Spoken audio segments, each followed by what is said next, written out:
Hello friends, ரொம்ப நாளாக நீங்கள் கேட்ட பன்னீர் பட்டர் மசாலா இன்றைக்கி பார்க்க போகிறோம். இதுக்கு முதல்ல 3 டேபிள் ஸ்பூன் பன்னீர், 2 பட்டை, 2 ஏலக்காய், ஒரு சின்ன துண்டு கிராம்பு, 3 காஞ்ச மிளகா, 3 பச்சை மிளகா, கொஞ்சமாக இஞ்சி பூண்டு விழுது.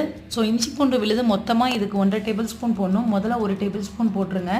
1/2 டேபிள் ஸ்பூன் மட்டும் வச்சுக்கோங்க. அது மாதிரி இது நல்லா வதங்கணும். வதங்கினதுக்கப்புறம் நம்ம வெங்காயம் சேர்க்க போகிறோம். 4 பெரிய வெங்காயத்தை இந்த மாதிரி ரஃப்பாக சாப் பண்ணி போடுங்க. ஏன்னா இது கிரைண்ட் பண்ண போகிறோம். நம்ம வெங்காயம் தக்காளி ரெண்டும் வதக்குனதுக்கப்புறம் நம்ம மிக்சியில் போட்டு அது ஒரு பேஸ்ட் மாதிரி கிரைண்ட் பண்ண போகிறோம். இந்த காஞ்ச மிளகா பச்சை மிளகா பார்த்திங்கன்னா உங்களோட காரத்துக்கு தகுந்த மாதிரி போட்டுக்கோங்க. 4 தக்காளி,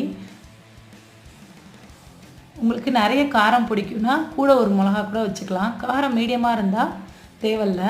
6 பாதாம், 7 முந்திரி பருப்பு நான் சேர்த்துருக்கேன். நீங்கள் பாதாம் ஆப்ஷனல் தான். ஒரு தான் 10 முந்திரி பருப்பு கூட சேர்த்துக்கலாம். வதங்கினதுக்கப்புறம் ஆற வச்சு மிக்சியில் அரைச்சிருங்க. அதுக்கப்புறம் 1 டேபிள் ஸ்பூன் பட்டர், சின்ன துண்டு பட்டை, ஏலக்காய், ஒரு கிராம்பு, 1/2 டேபிள் ஸ்பூன் அளவு இஞ்சி பூண்டு, மிளகாத்தூள் 2 டேபிள் ஸ்பூன். இது காஷ்மீரி ரெட் சில்லி போட்டுக்கோங்க. அந்த பட்டர் சீக்கிரமே இந்த மிளகாத்தூள் அப்சர்வ் பண்ணிடும். இதனால் கொஞ்சமாக அதில் தண்ணி சேர்த்துக்குங்க. அதுக்கப்புறம் வெங்காயம் தக்காளியை நம்ம நல்லா ஆறுனதுக்கப்புறம் அரைச்ச பேஸ்ட்டையும் இந்த மிளகாத்தூள் மிக்சரில் கலந்துருங்க. காஷ்மீரி ரெட் சில்லி பவுடர் போட்டிங்கன்னா உங்களுக்கு இந்த மிக்சர் பார்த்திங்கன்னா நல்லா ஒரு ரெட் கலரில் வரும், இல்லைனா ஆரஞ்சு கலரில் இருக்கும். தேவையான அளவு உப்பு சேர்த்துக்கோங்க.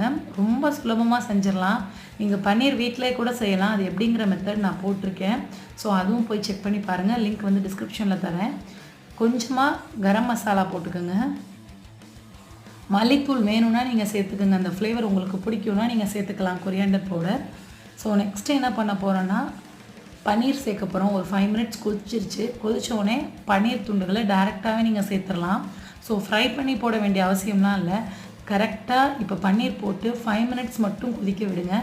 அது ஆட்டோமேட்டிக்காக அதுக்கப்புறம் ரொம்ப சாஃப்டாகி பன்னீர் உடைய ஆரம்பிச்சிடும்.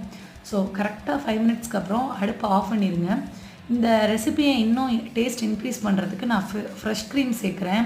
இது நான் வீட்டிலே செஞ்சேன். எப்படி செஞ்சேன்னு உங்களுக்கு தேவைன்னா நீங்கள் கமெண்ட்டில் கேளுங்க. நான் ஒரு நாள் எப்படி வீட்டிலே ஃப்ரெஷ் க்ரீம் எடுக்கிறதுன்னு சொல்லி நான் உங்களுக்கு போடுறேன். ஃப்ரெஷ் க்ரீம் போட்டிங்கன்னா ரொம்ப டேஸ்ட்டாக இருக்கும். இப்போ நம்மளோட பன்னீர் பட்டர் மசாலா ரெடி ஆயிடுச்சு. மேலே கொஞ்சமாக ஃப்ரெஷ் க்ரீம் ஊற்றிருக்கேன். இந்த ரெசிபி ரொம்ப சுலபமாக ஈஸியாக நீங்கள் செஞ்சிடலாம். ரெஸ்டாரண்ட் ஸ்டைல் தான் இது. கட்டாயம் ட்ரை பண்ணிவிட்டு எப்படி இருந்துச்சுன்னு சொல்லுங்கள். மறக்காமல் உங்கள் ஃபீட்பேக்ஸ்லாம் தெரிவிங்க. அப்போ தான் என்னோடய வீடியோ இம்ப்ரூவ் பண்ண எனக்கு யூஸ்ஃபுல்லாக இருக்கும். தேங்க்யூ.